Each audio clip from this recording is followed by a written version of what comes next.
Buenas noches, bienvenidos a Mesa de Opinión. En este país y en general en todos los países pasan muchas cosas, unas buenas, otras malas.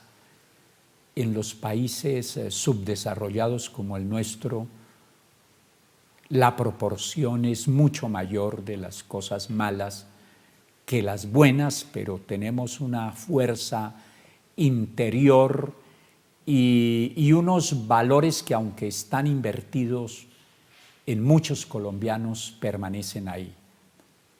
Digo eso para referirnos en este programa a tres problemas vitales, de coyuntura, actuales. Uno, la minga; otro, el tema político; y otro, el tema de la paz y particularmente de la Jurisdicción Especial para la Paz. Para el análisis de esos tres aspectos, con cada uno de los cuales se podrían hacer varios programas, mi invitado es un ingeniero, pero un analista, un experto en todos estos temas porque los ha estudiado con detenimiento. Es Alfredo Sarmiento. Bienvenido a mi programa. Doctor Ricaurte, un orgullo estar aquí en Mesa de Opinión. Me complace tenerlo aquí. ¿Por qué la minga? Primera reflexión, doctor Ricaurte, si me da esa venia. Sí, antes de entrar en estos temas tan gruesos y tan ambiciosos de los temas de la minga y de la paz, déjeme apelar a Jorge Luis Borges. Sí. Jorge Luis Borges visitó a Colombia, tal vez en 2 ocasiones, y después de una de esas visitas salió y se fue para Noruega y escribió allá en Noruega un bello texto que se llama Ulrica.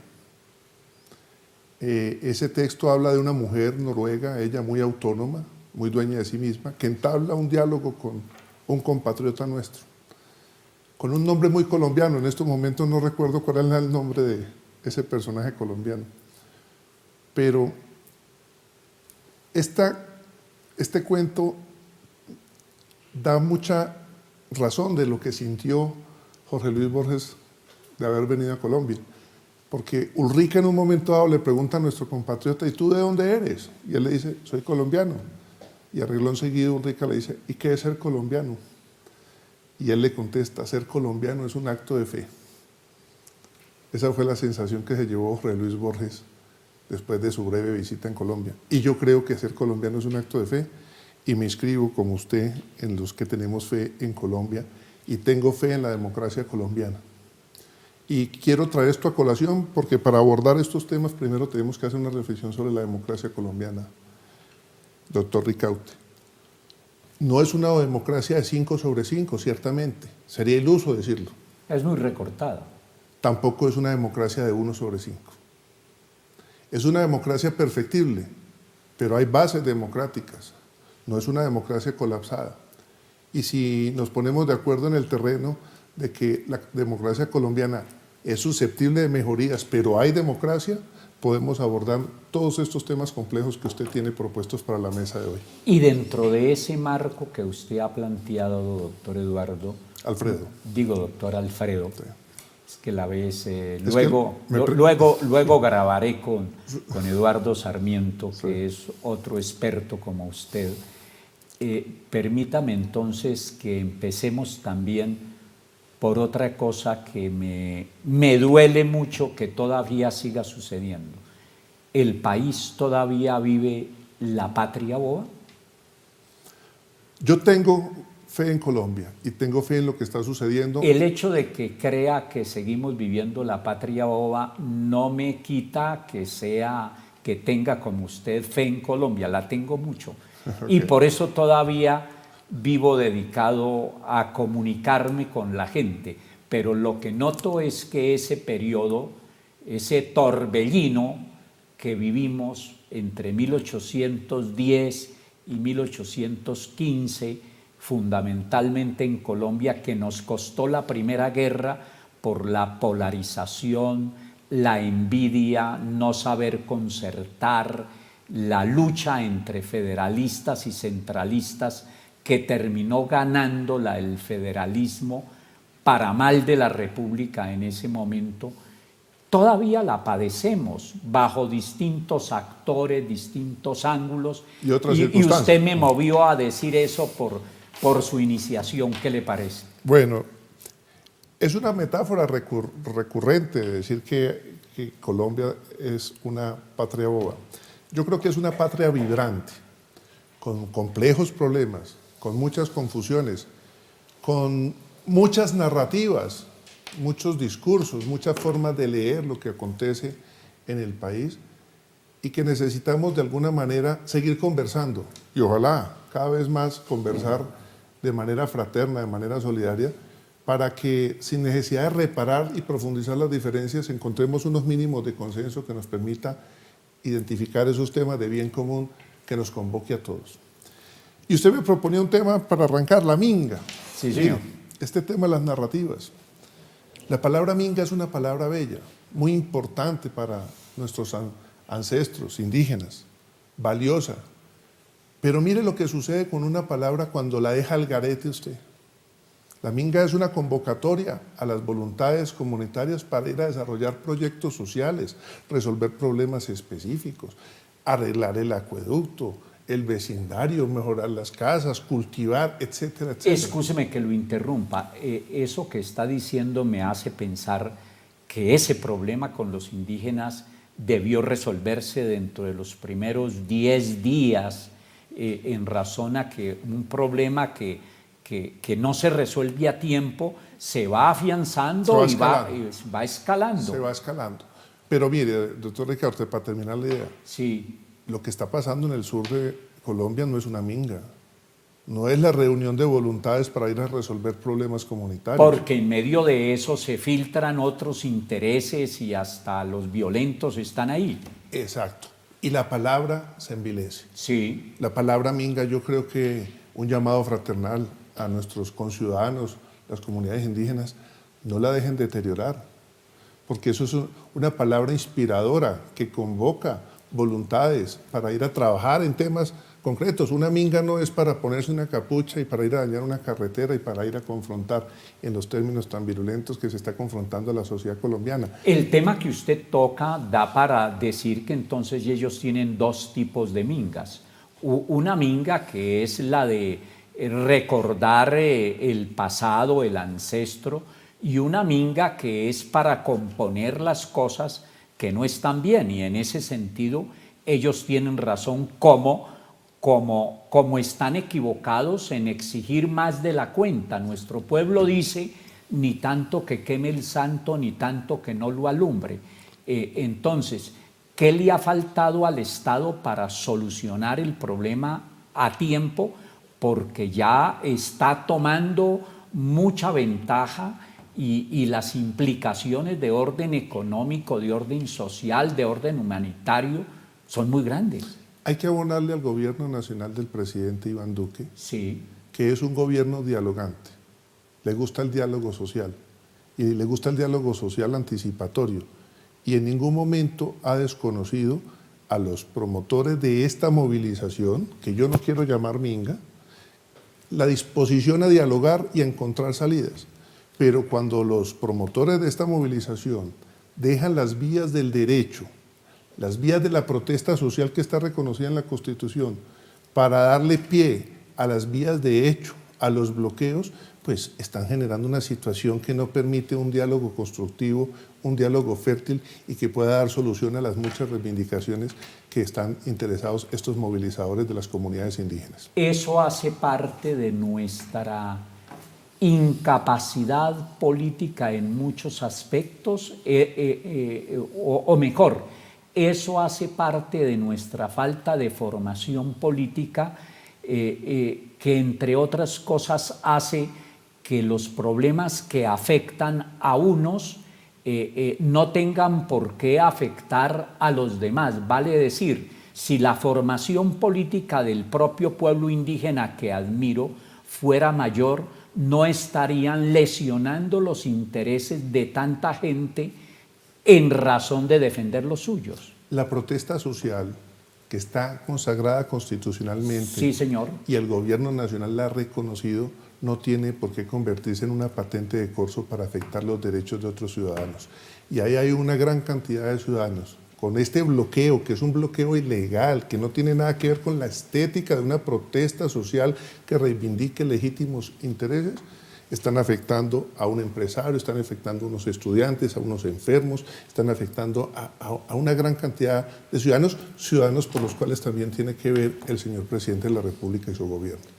El gobierno ya aceptó que les va a aumentar los 10 billones de pesos que están en el proyecto de plan de desarrollo y que no van a ser todas las hectáreas de tierra que adicionalmente están pidiendo. Ese ya es un paso bien importante. ¿Su opinión en ese sentido? El gobierno tiene que hacer una labor pedagógica con las comunidades indígenas, doctor Ricaurte y teleaudiencia. Sí. Porque es que es tanto lo que le han dicho a ellos y tanto lo que le han prometido a las volandas con tal de que no incurran en estos hechos en tiempos pretéritos, que hoy muchos de esos compromisos ni se cumplieron ni se pueden seguir cumpliendo si vamos a hablar sobre la base de la verdad. Y creo que se tiene que hacer una labor de pedagogía por parte del gobierno nacional y se está haciendo para decirle a las comunidades indígenas que viejas promesas no tienen por qué convertirse en punto de partida para la interrelación del gobierno de Iván Duque con las comunidades indígenas. En 1991, de pronto usted sabe, yo soy un crítico de la Constitución del 91, he escrito 3 libros en ese sentido, reconociendo muchas cosas buenas que tiene. Una de las cosas buenas que hizo esa Constitución para el efecto de nuestra charla es darle un reconocimiento que no se le había dado a los indígenas en Colombia. Reconoció los resguardos y la propiedad colectiva que ellos tienen. Tiene de positivo la propiedad colectiva en su concepto. Yo soy amigo de la propiedad privada, por supuesto, pero combinándola donde es indispensable con la propiedad colectiva. Vale decir, eso en el caso de los indígenas está probado que ese tipo de propiedad no da el desarrollo que da la propiedad privada, pero que soluciona problemas allí donde no se puede gozar de la propiedad privada. ¿Qué opina en ese sentido para que entremos a analizar un poquito lo que ha pasado realmente con los indígenas en Colombia? Una democracia que se pueda llamar segura, una democracia que se pueda llamar productiva, sí, una democracia que se pueda calificar de incluyente, de sostenible, tiene que garantizar que cualquier tipo de propiedad sea una propiedad productiva. No puede haber una tierra que engorde, ninguna de ellas, en manos de un particular, en manos de una organización comunitaria, en manos de una cooperativa. No puede haber una tierra que esté ahí para engordar y que no esté produciendo. Y mucho menos se puede estar explotando en detrimento de los estándares medioambientales. De manera tal que el compromiso por la productividad y la sostenibilidad, si pensamos en democracia productiva y sostenible, es un compromiso de todos. Muy bien. Dentro de ese marco, la Constitución también previó que las entidades territoriales son los departamentos, los municipios, los distritos y las comunidades indígenas. Los resguardos. Los resguardos indígenas. Eso no se ha hecho efectivo. Una manera de ampliar el espectro que permita darles la independencia real a los indígenas, su autonomía dentro del marco de que vivimos en un solo estado y que tienen que ajustarse a las leyes colombianas. ¿No le parece que un paso importante en ese sentido sería reconocer a los resguardos como entidades territoriales? Los resguardos tienen desarrollos normativos y desarrollos institucionales después de la Constitución del 91, sí, y hay varios resguardos. Pero no han sido reconocidos como entidades territoriales. Tal vez usted plantea la necesidad de integrarlo dentro del ordenamiento territorial, sí, y es razonable lo que usted plantea, pero déjeme decir una cosa, la autodeterminación de los pueblos indígenas y su autonomía ha sido respetada por el Estado colombiano, en particular este gobierno la respeta profundamente. Pero es muy importante que el ejercicio de esa autonomía traiga de la mano la corresponsabilidad. No se puede demandar autonomía y ser irresponsable. Si queremos que una democracia se profundice, necesitamos muchas expresiones de autonomía. Claro, entre esos, la autonomía de las comunidades indígenas. Pero el ejercicio de esa autonomía, si queremos ser todos agentes propositivos y constructivos de la democracia, tiene que tener el correlato de la responsabilidad. Y otro paso que se dio en el 91 y que nos sirve para el análisis de este asunto es el hecho de haberse reconocido la diversidad, es decir, que somos un país pluriétnico y pluricultural. Después de una pequeña pausa, ya regresamos aquí a Mesa de Opinión.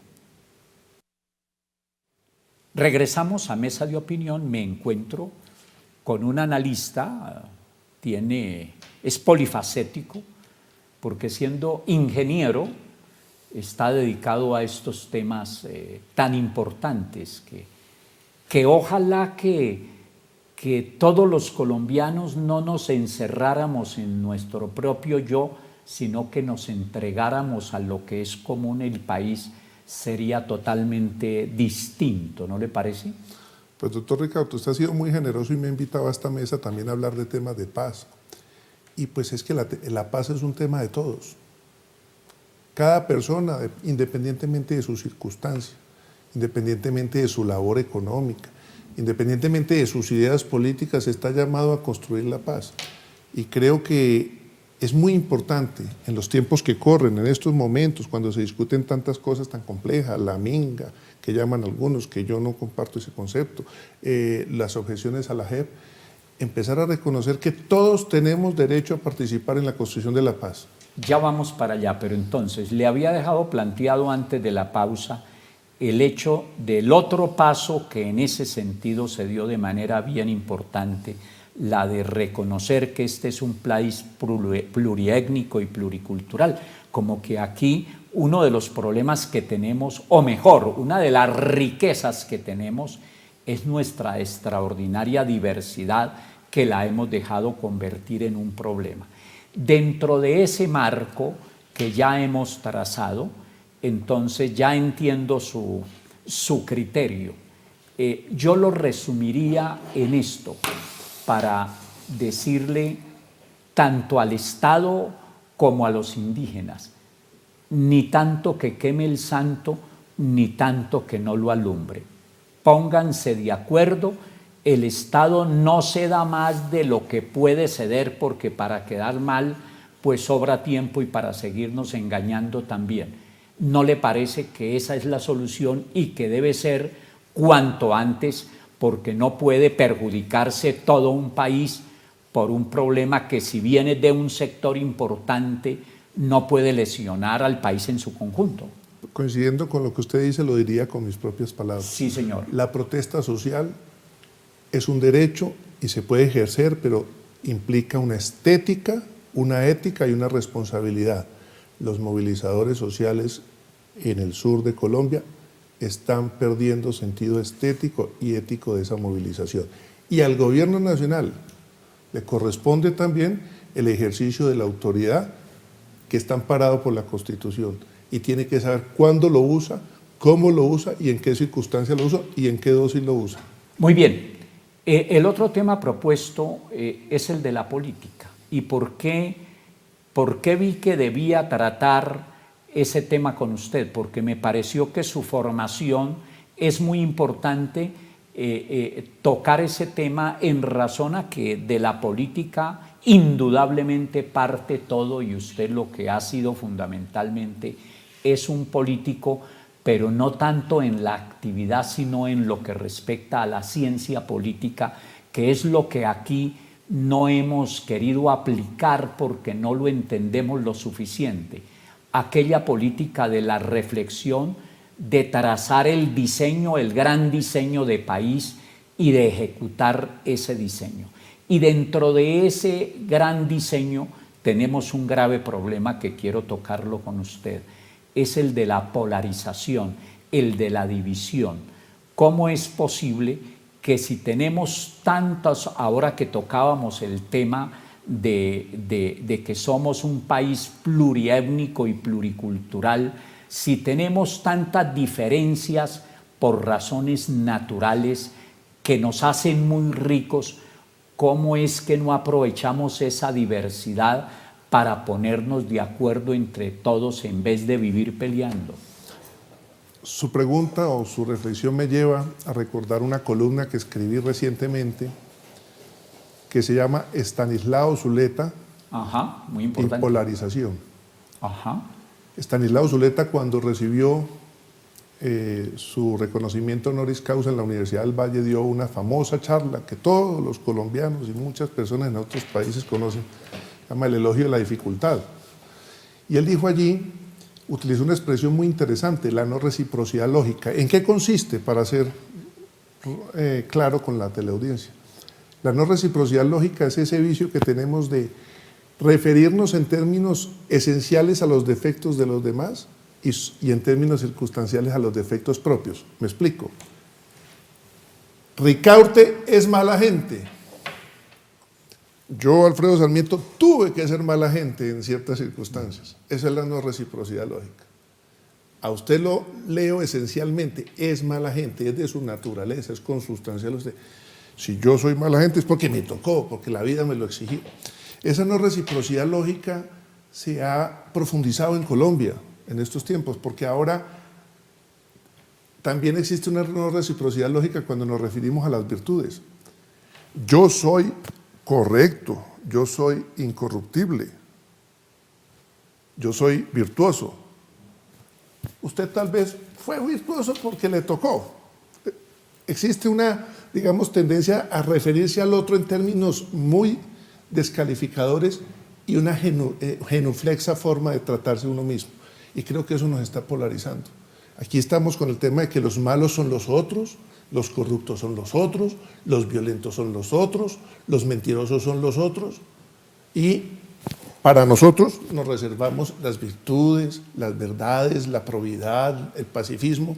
Y eso ha llevado a que varios sectores en Colombia se autodefinan como los dueños de la paz, los constructores de la paz.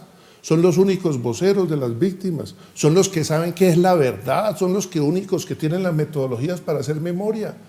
Y los que están por fuera de ese grupo son los que dicen mentiras, son los que llaman a la guerra, son los que están faltando a la verdad. Y eso genera una gran polarización.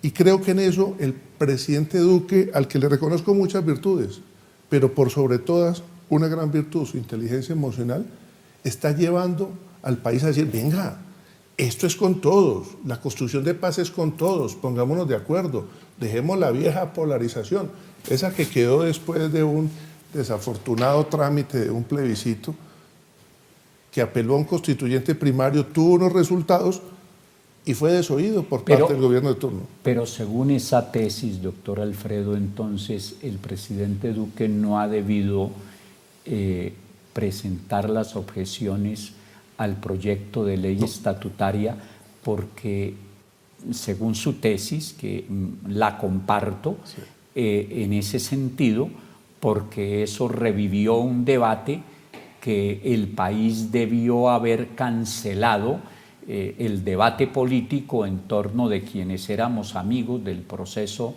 de paz como se hizo, negociado en el gobierno anterior, y quienes no compartieron esa tesis. Doctor Ricaurte, es que esa institucionalidad que creó el Marco Legal para la Paz, sí, la JEP y todas esas cosas, fue una institucionalidad que se construyó a las volandas, dejando por fuera a la mitad del pueblo colombiano, más de la mitad del pueblo colombiano. Y al contrario de lo que usted dice, el presidente Duque tenía todo el derecho, claro, de hacer unas objeciones. Constitucionalmente sí. Constitucionalmente, okay, pero además políticamente. Yo personalmente voté por Iván Duque y parte de su programa de gobierno decía, vamos a hacerle unos correctivos y unas modificaciones al acuerdo y vamos a implementar lo que sea implementable. Pues yo voté por eso. Yo me siento interpretado cuando el presidente Duque pone a consideración otra vez del Congreso, que es el foro natural para discutir las objeciones, 6 objeciones de 159 artículos. Muy bien, pero como este país se detiene en ese tipo de cosas, por eso digo que seguimos en la patria boba, pues si no se hubiesen presentado esas objeciones, no se le habría dado motivo al país para que continúe dividido casi que de por mitad en torno de los dos esquemas. Un poeta dominicano, Franklin Mieses Burgos, Sí. tiene una bella frase que dice: todo afán es inútil y toda ilusión es un crimen. Pues yo creo que la institucionalidad que se construyó para la paz fue una institucionalidad construida a las volandas, de afán, fast track, y vendió una ilusión falsa de que todo ya estaba resuelto y como que ya el conflicto se acabó porque se firmaron unas cosas en La Habana y en Colón. Permítame y que eso no atiende la realidad y la complejidad de un proceso de construcción de convivencia entre los colombianos. Permítame que le diga una cosa, doctor Alfredo. Uno de mis libros se titula La Constitución descuartizada, justamente porque no fui partidario del fast track y porque no fui partidario de la jurisdicción especial, y así lo tengo escrito hace rato.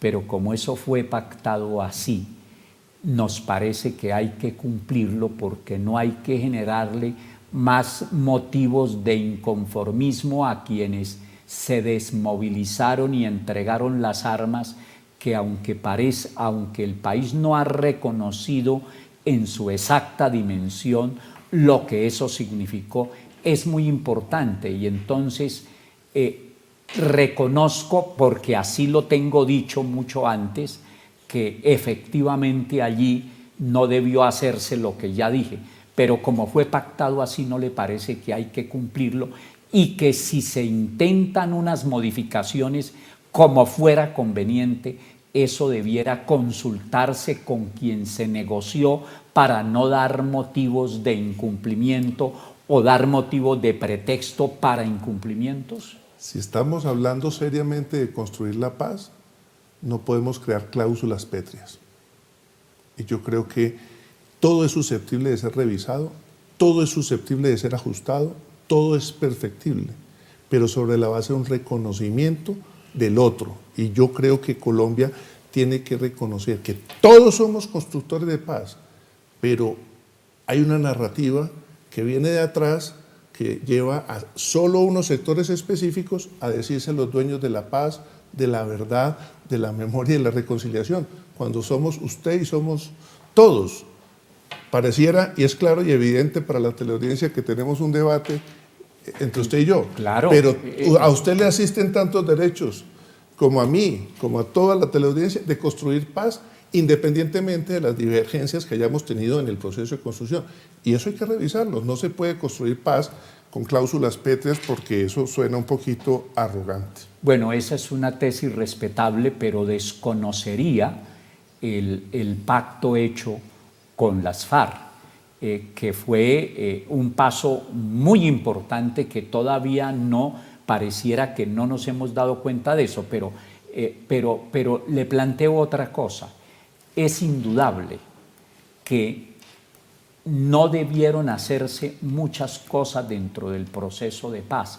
Por ejemplo, yo conté un día y son 142 los magistrados de alta corte, incluyendo los de la jurisdicción especial. Cuando el presidente Duque, creo que fue el presidente Uribe, planteó lo de la Corte Única, yo ya lo había planteado. No necesitábamos más jurisdicciones. Los 1.900 empleados que tiene la Jurisdicción Especial para la Paz, esa es una completa exageración, doctor Alfredo. Comparto eso, pero eso no dependió del acuerdo, sino de lo que se ha hecho, porque en todas las instituciones de este país tenemos una mentalidad burocrática. Esa jurisdicción podía haber funcionado con 50 o 100 personas, qué sé yo, y no con 1.900, ¿no le parece? Tienes razón. Aquí tenemos en Colombia una extraña confusión entre lo público y las adiposidades burocráticas. Creemos que darle solución a un problema de interés público es crear una burocracia en función de ese tema o con pretexto de ese tema. El tema de la JEP. Yo quiero echar un poquito para atrás en su planteamiento porque no quiero dejar pasar. Sí, señor. El pacto se hizo, pero más de la mitad de los colombianos recuerdan que hubo un plebiscito que dijo que no. Y yo no quiero traer este tema a colación para enrostrar, sino que es que hay una realidad sociológica y política. Y esa realidad sociológica y política la tiene que interpretar el hoy presidente de la República, y lo está haciendo con lujo de detalles. Por eso cuando él hace unas objeciones es porque él recibió un mandato.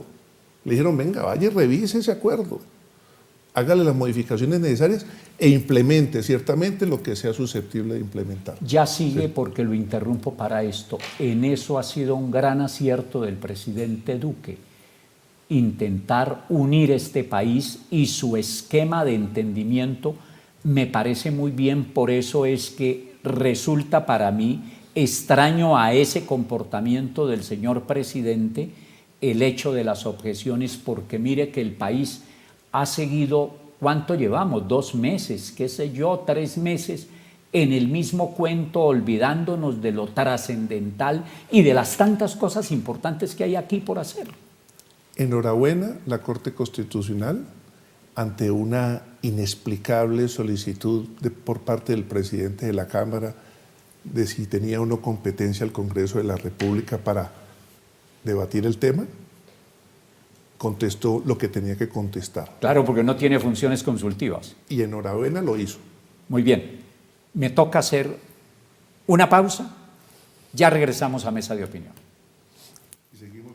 Regresamos a Mesa de Opinión. Me encuentro con el analista, profesor, ingeniero Alfredo Sarmiento, analizando en este momento el tema de la JEP, el tema de la paz.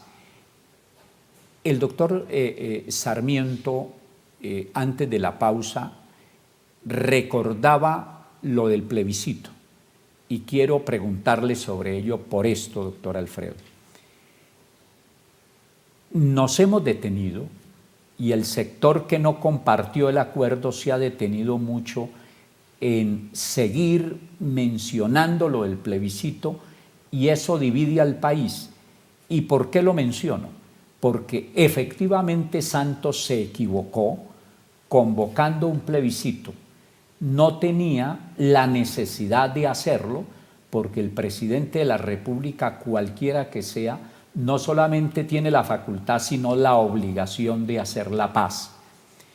En esas circunstancias, permítame que le ponga este ejemplo gráfico. Hubiera podido cambiársele al acuerdo una sola coma y ya se trataba de otro acuerdo, porque al ser negado el plebiscito, el presidente mantenía la facultad de seguir haciendo acuerdos. Luego se tomaron las iniciativas de quienes votaron negativamente sobre el acuerdo, y se incluyeron muchas, no todas las que se pedían, porque tenía que ponerse de acuerdo el Estado con la guerrilla. De modo que se trató, si bien se hizo sobre el acuerdo inicial, se trató de otro acuerdo. Luego no se desconoció la voluntad popular, porque el presidente, le repito, mantenía no solamente la obligación, no solamente la facultad, sino el deber de pactar la paz. El gobierno dice que lo interpretó la mayor cantidad de modificaciones que solicitaron los voceros del no. Los voceros del no dicen que no fueron que fueron desoídos. Porque ahí está la división. De una manera pasmosa. No importa. Sí. Ahí están las raíces de todo este tema. Sí, señor. Pero también veníamos en la reflexión sobre el tema de las objeciones. El presidente Duque recibió un mandato, y creo que el presidente Duque, haciendo estas objeciones, doctor Ricaurte y teleaudiencia, le ha hecho un gran aporte a la democracia colombiana. No importan los resultados de la discusión que se va a surtir en el Congreso, no importan los resultados, los guarismos, no importa. Le recordó al país que la democracia se construye con división de poderes. Así es. Y él actuó conforme a las facultades que la Constitución le reconoce al presidente de la República. La Corte Constitucional actuó de manera sumamente responsable cuando le dijo a una consulta elevada por parte del presidente de la Cámara que ellos no eran instancia consultiva, y le dijo al Congreso: debata, discuta, parle sobre este tema y hagan ustedes lo suyo, que cuando me competa a mí como Corte Constitucional lo pertinente, haré lo pertinente. El país tiene que volver a recordar que existe división de poderes. La cívica que nos enseñaron de niños, doctor Ricardo y teleaudiencia, como que nos la enmochilaron. A nosotros nos enseñaron que el poder ejecutivo era para ejecutar las leyes, el poder legislativo para hacerlas y el poder judicial para protegerlas. Estamos en un nivel de descuadernamiento que pasa lo siguiente: el legislativo ya no hace leyes, el que hace leyes y el que propone reformas constitucionales es el ejecutivo y las cortes coadministran. Yo creo que enhorabuena, el presidente con motivo de este tema de las objeciones volvió a decir, venga, vaya señores del Congreso, discutan lo que quieran a nivel de la Cámara, a nivel del Senado, saquen mayorías, apruébenme o no las objeciones, pero yo hice mi tarea como gobierno, allá les presenté mis objeciones y la Corte hizo muy bien, reitero, en no dejarse enfrascar en la solicitud que le hizo el presidente de la Cámara de Representantes de una manera, para mi gusto, cuestionable, como si no conociera las competencias que tiene un foro parlamentario como el que él preside. Eso lo compartimos. El señor presidente de la Cámara no tenía por qué poner a la Corte a que cumpliera facultades que no tiene. Y en eso la Corte fue muy acertada, porque es que la Corte vive cambiando la Constitución, la Corte vive legislando, la Corte vive dando órdenes. Y como este programa lo planteamos sobre los 3 aspectos que hemos mencionado, me gustaría saber su opinión en ese sentido, porque a ver, en muchos aspectos el Congreso colombiano sobra. No debería sobrar. En este país que, como empezamos el programa diciendo, yo creo en su democracia, y que no es una democracia de 5 sobre 5, pero tampoco es una democracia de 1 sobre 5. Por eso yo le dije que era muy recortada. Uno de los grandes propósitos en esa meta de avanzar hacia más y mejor democracia, porque los problemas de la democracia no se resuelven con menos democracia, sino con más y mejor democracia, como decía Amartya Sen, es revisar el papel del Congreso, que retome sus iniciativas legislativas, que profundice su papel de control político, y creo que el presidente les ha puesto una vara alta en esa materia, porque los términos del relacionamiento del gobierno nacional con el Congreso no es lo que se llamó infortunadamente y que se quedó como una impronta en la mente de los colombianos, la famosa mermelada. Se ha hecho una labor de pedagogía y se mantiene una posición férrea en esa materia, y en el Congreso se tendrán que debatir los temas de las 6 objeciones. ¿Pasarán o no pasarán? No importa.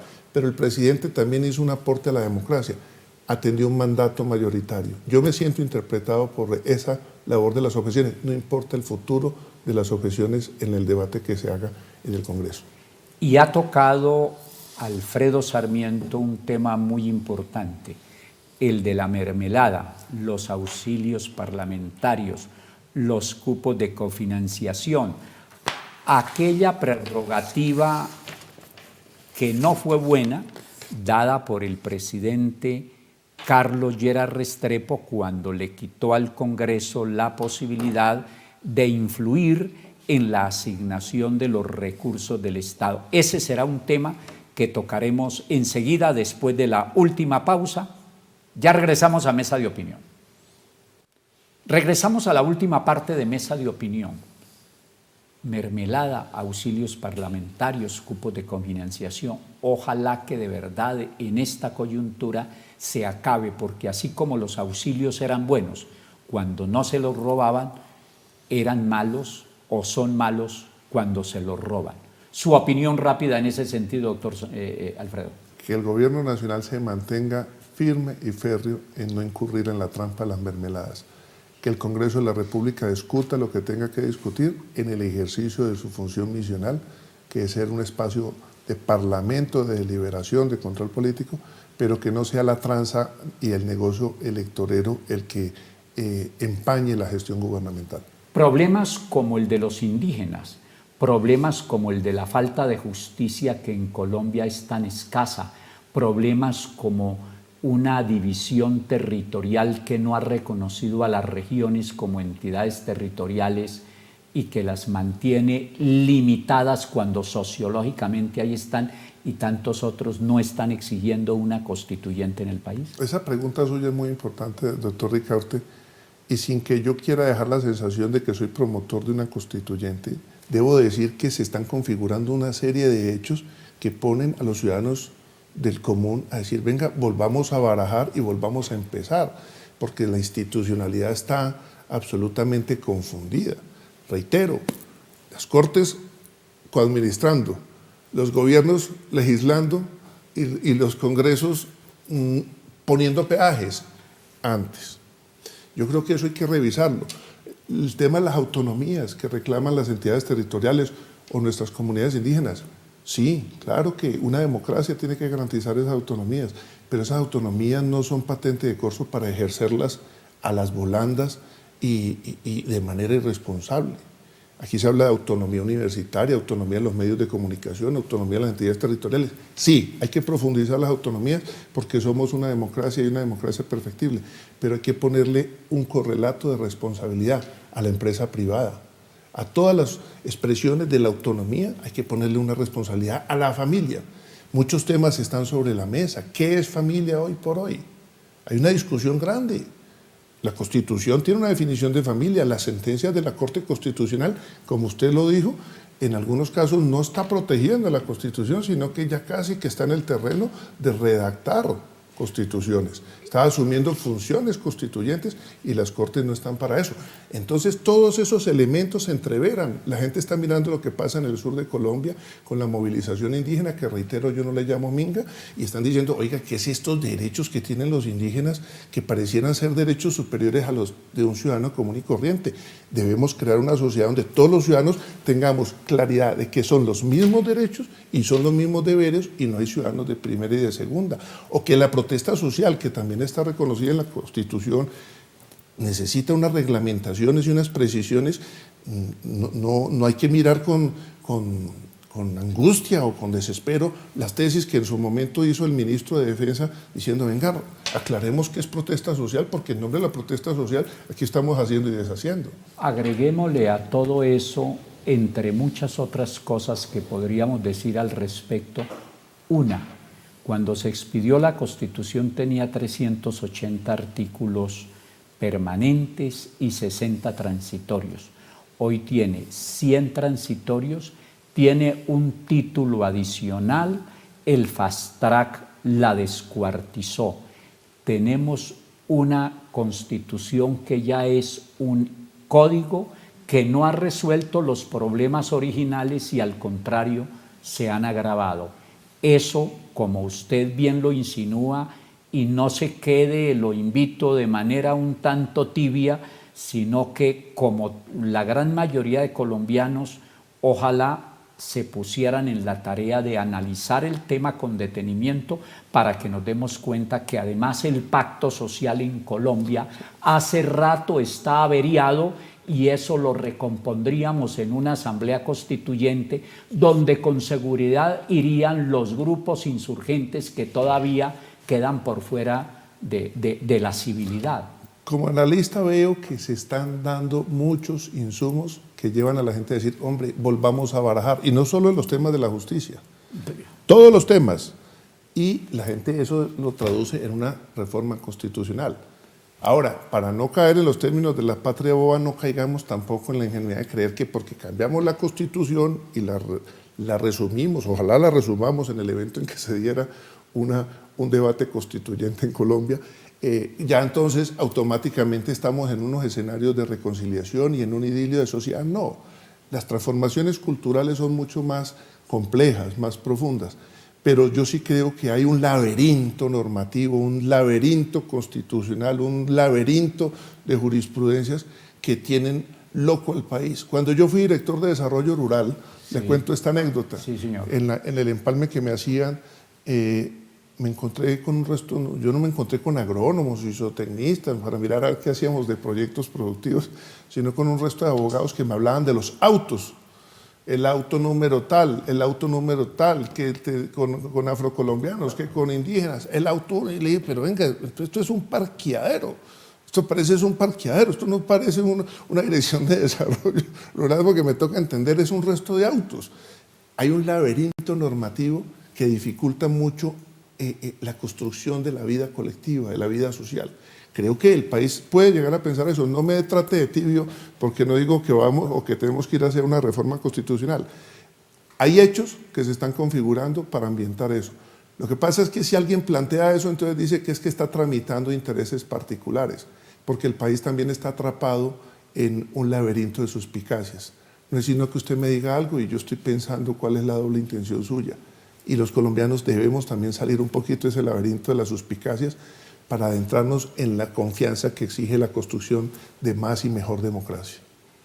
Es indudable que el pacto social, como lo decía antes, está roto, doctor Alfredo, o por lo menos bastante averiado, porque esta división que ha mantenido el país, la última que yo recuerdo, viene desde cuando se rompieron los diálogos en el gobierno del doctor Pastrana, donde ascendió el presidente Uribe con una tesis muy contraria a la de la paz negociada.